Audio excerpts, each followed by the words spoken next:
Hey everyone, here we are today.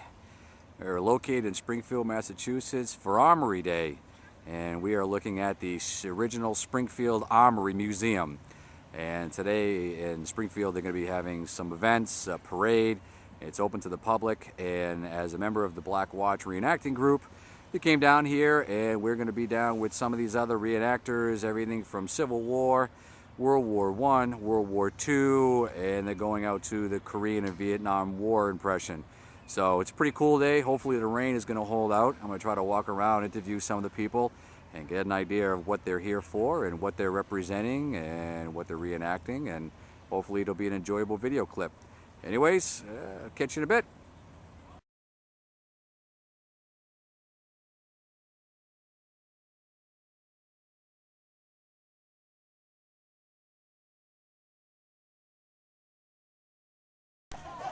All right, guys, I'm sitting here at a table that I'm going to enjoy, and I hope you guys enjoy it too. I'm sitting here right now with Lynn Kessler, who's doing a Guadalcanal impression, and then we're going to segue over here to Mr. Randy Cook, who's also a member of the Black Watch group, and he's going to tell us about some of the stuff that's on his table.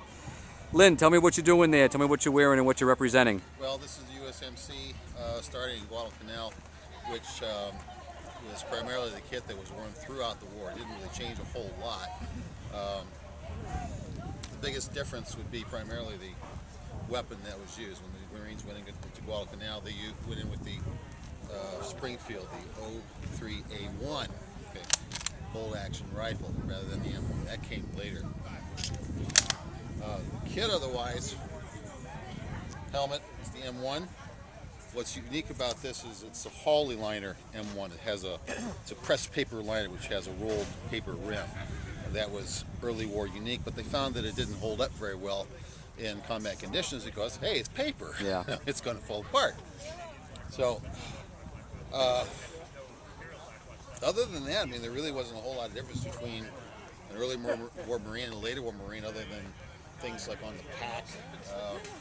This pack was fairly standard throughout the majority of the war. This E-tool was fairly standard throughout the majority of the war. The bayonet was rather unique in that in the early war it was the 03 version of the bayonet that was used on the Springfield.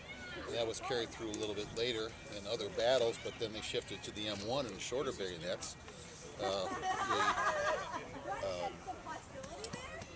The shelter hat was a Marine Corps design. It had two ends on it. It was a tan color shelter half, and then later on in the war they developed a two-ended camouflage thing. Okay, so other than that, there wasn't really. What was the common gear that the guys would carry in their packs?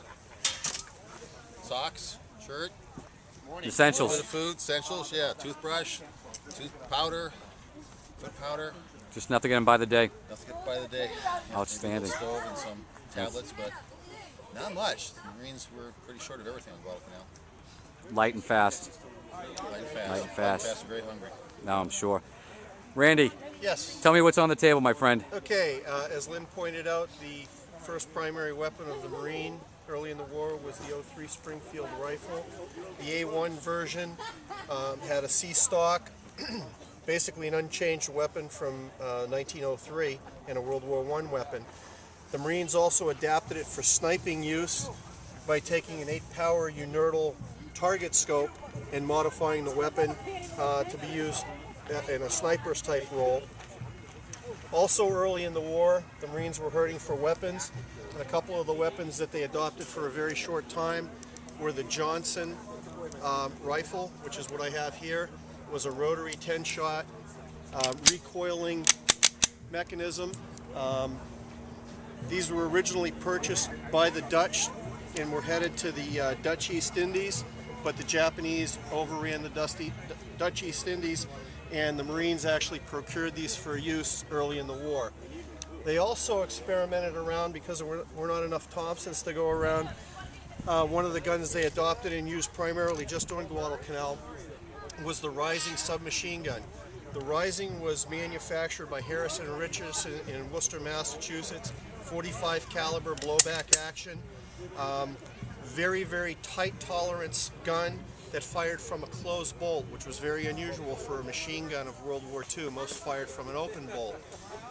The problem with this type of weapon in the jungles of Guadalcanal with the tight tolerances, if you can imagine a rainforest environment with a blued firearm with tight tolerances, what would happen is they would jam up and became very unreliable weapons for the Marines. So the Marines quickly grew to dislike them as a combat firearm. They're a great firearm. Police departments all over the United States had that as a primary weapon from World War II right up into the 1970s. The main submachine gun, when they could get enough of them, was the Thompson 1928 model. Was issued originally with a 20-round clip and also 50-round drums. 50-round drums did not find favor primarily because they were a pain in the ass to load. You had to take the drum completely apart and very carefully put 50 rounds in there, making sure that none of them fell over, then put the drum back together, then wind the drum, and then very carefully insert it into the weapon.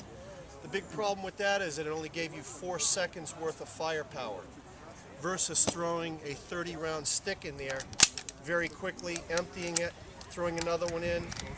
Obviously a lot quicker than playing around with the drums, so drums kind of went out of favor very quickly.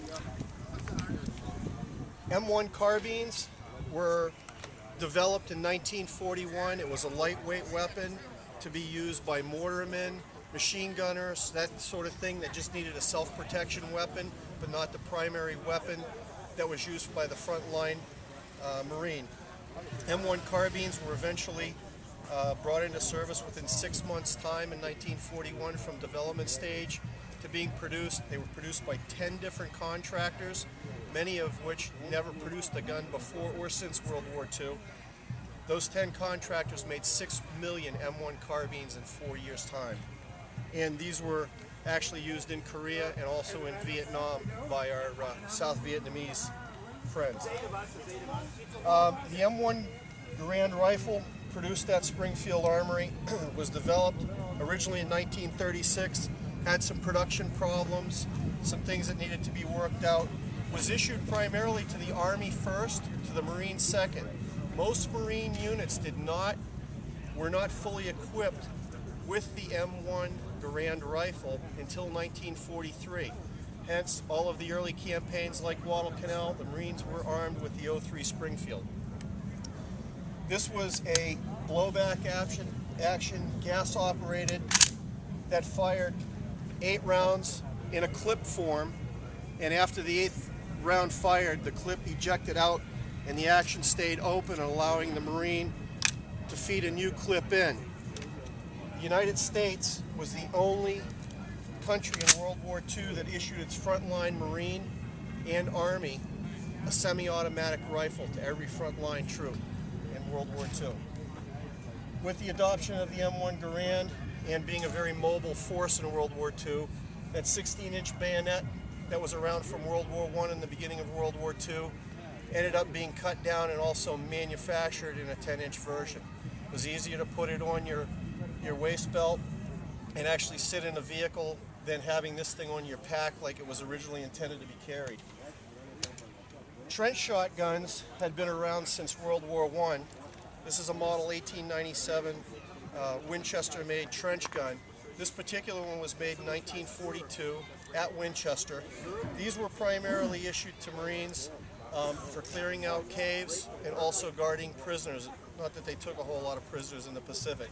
It was issued with 12-gauge double-aught buckshot in brass rounds, so in the Pacific theater, paper rounds, obviously with wet conditions, would swell and not be used, so not be useful. So they issued it in the Pacific, both to the Army and to the Marines, with brass shell casings. The other primary weapon that was issued to Marines in the Pacific was the Browning automatic rifle. It's a 1918 design that had been modified just prior to World War II into the A2 configuration. It had 2 rates of fire, a slow and a fast, both fully automatic rate of fire. Again, gas-powered, fully automatic. It was the squad automatic weapon of World War II. 20-round box magazine. A BAR man would carry approximately 12 to 15 of these, and he had an assistant that would carry even more, along with usually an M1 carbine. This was the base of fire weapon for the Marine in World War II. Yeah, that should be clarified a bit, though. Okay. That became the base of fire weapon after 43, 44. 44, exactly. Tactics started developing differently from the Army in Europe. Yep. The Marines went into Guadalcanal with a basic rifle company, all carrying Springfields, Right. but they had machine gun, I don't think they were called platoons. They were machine gun. Platoons. Yeah, platoons, and they were issued out to the as companies. and they were parceled out. And they were heavy machine guns. They were heavy machine guns, water-cooled 30 machine cal. guns. Yeah. So But- that was the base of fire for the Marine in World War II. Yep. Up But- until Yep, go ahead. Yeah. I was going to say, but by your later campaigns, like your Iwo Jimas and Saipans and Tinians, they were issuing 3 Browning automatic rifles to every squad. So you had 3 squads of 3 men or 4 men, depending on casualties. Each one had a Browning automatic rifle. The Marines loved the Browning automatic rifle. They Tactics thought it changed. was one of the things the Marines, and you'll see it in photographs, did was by unscrewing this front muzzle, they could get rid of this 4 or 5 pound bipod. Marines very rarely, if ever, use that because they were in an offensive role, and that was primarily good for a defensive weapon. So a lot of the photographs you'll see of Marines with these do not have the bipod on them. Awesome. Well, listen, Lynn, Randy, I really appreciate your time. And Randy, by the way, if that needs a home, I've got one for it. Yeah. And a matter of fact, everybody if else. any of these needs a home, please let me know. I will definitely make some room in the safe for each one of these. But I appreciate your time, guys. Thank you. Welcome.